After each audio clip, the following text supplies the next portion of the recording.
Good evening, my name's Alex Campbell and you're watching the 4th episode of Dissecting Vikings.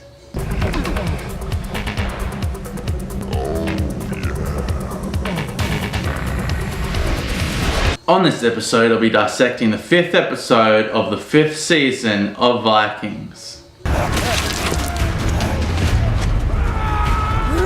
So the first scene in this episode is Ivar leading the Vikings up from the Roman tunnels in New York and defeating Aethelwulf and Hegman's forces. Thought this was a really good scene. Some silly moments I didn't really like, but also some really cool, brutal moments. The part that I didn't really like was when Ivar was overlooking Bishop Hegman fighting the Vikings and he loses his mount. And Ivar says, "Go give him my horse, he's too good a warrior to fight without a mount." I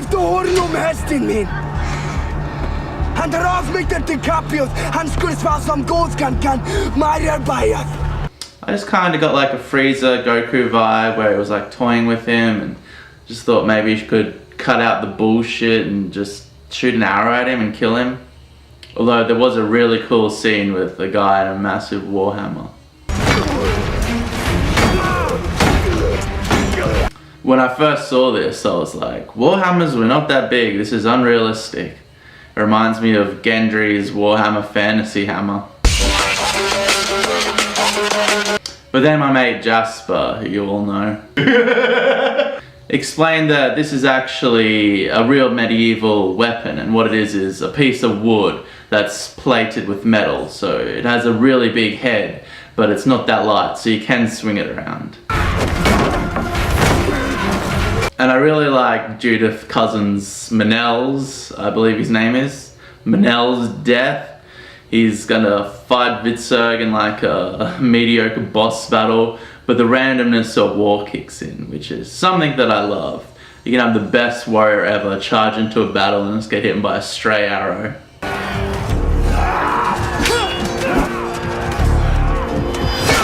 Once again, as Jasper brought up in episode 2, it would have been more effective just for the Vikings to man the walls and attack these forces, because the walls are designed to kill people from. But from a TV show perspective, this is far more interesting, and I can understand why they did it.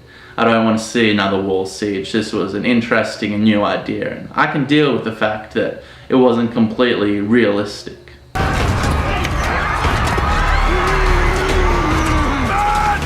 Also, when Ivar got the new mount for Hegman, he said, "Stop fighting!" And even the Saxons stopped fighting, which doesn't make any sense.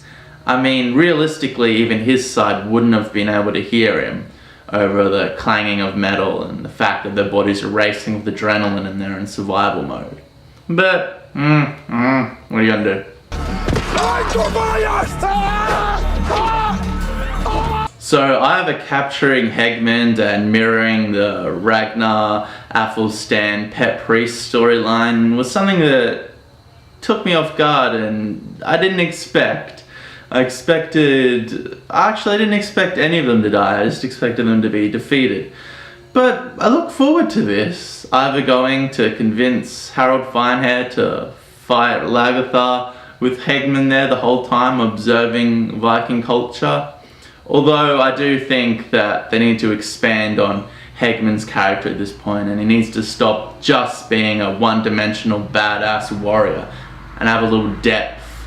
You are coming on a journey with us.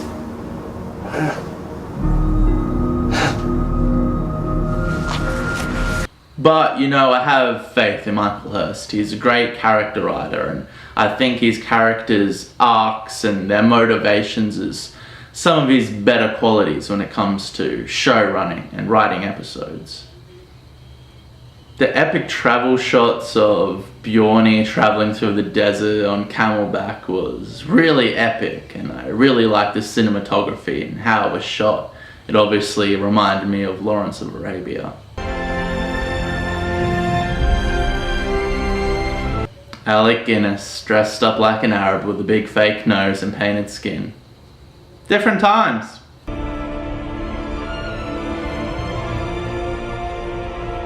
you imagine if a modern day actor did blackface like that? Acting like you some one-man GPS? God damn it! We lost! We fucking super lost, man! Tell him, McCluskey. Tell him what time it is. Oh yeah, and that did happen and nobody cared for some reason. Oh well.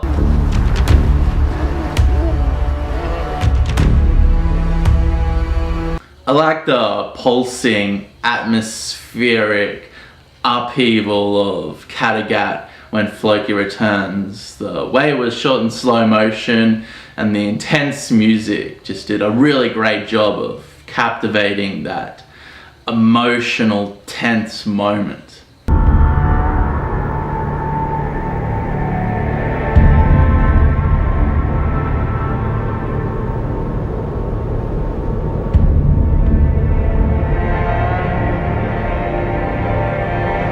I also like the idea of Floki taking these chosen ones back to Iceland and starting that community. Although that moment where the two of his companions exchange looks and the ominous music swells. No, please Floki, please don't let something bad happen to you. It'll be a great storyline because I care so much about Floki's character, but at this point he's been through so much with his wife and his daughter and his adopted kid and Ragnar dying and his whole world being upheaved, and just he's had a really bad run of luck, and I just want Floki to succeed and flourish and joy at this point. We'll see what happens though, but I have a lot invested in what will happen. To be back here in this great hall. But if I listen carefully, I can still hear the sound of Earl Haraldsson's voice. And Ragnar's voice. Always Ragnar's voice. Also really enjoyed Floki reminiscing in the Great Hall about all the memories and times he shared there. I thought it was well done, not cheesy at all, which it very easily could have been. And it made me nostalgic for all those moments that we've shared in that hall and how far the story's come and all these years I spent watching it.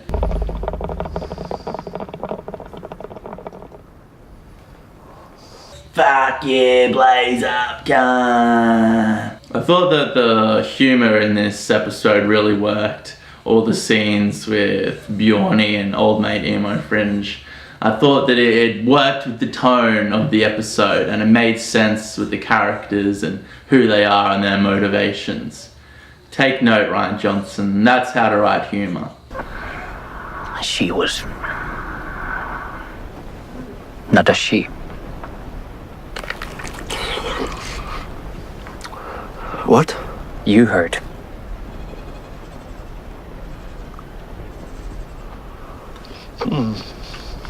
I also thought how the Vikings are smoking hash and having sex with these slaves and then completely neglected their obligations to guarding this guy and him dying. It was just a great moment.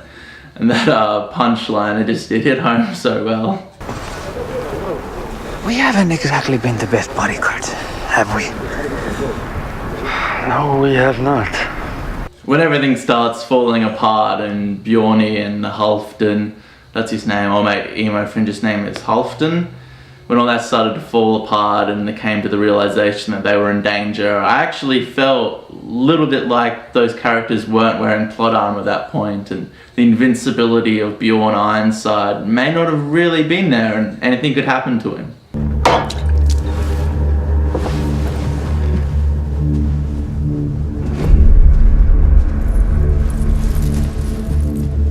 The cliffhanger with the sandstorm approaching was good too.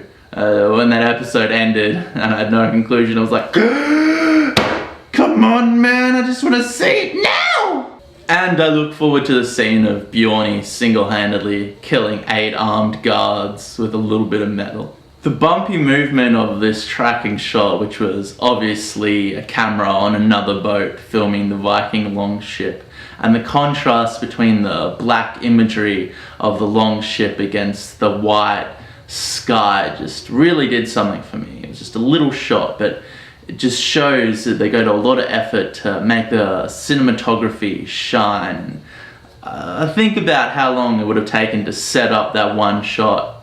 get the little dinghy in the perfect position, and the sun is just at the right moment in the sky, and get all the people on the long ship to act and do their parts and have it all coincide at the same time. It was a great show, man. It was a great show.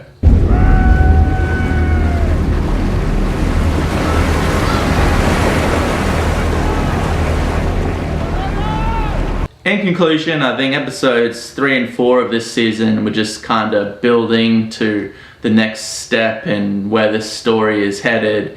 And this episode is kind of getting into the realization of all those moments. It had some unexpected turns for me, like the kidnapping of Hegman and the idea of him going on this voyage with Ivor and the Vikings. Also, the betrayal of that commander by the new adversary guy, and the situation that Bjorn and Halfdan have been put into.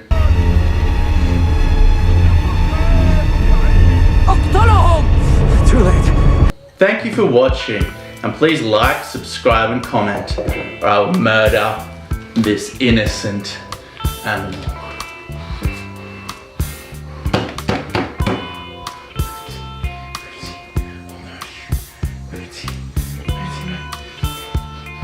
He's scared. I'll put him down.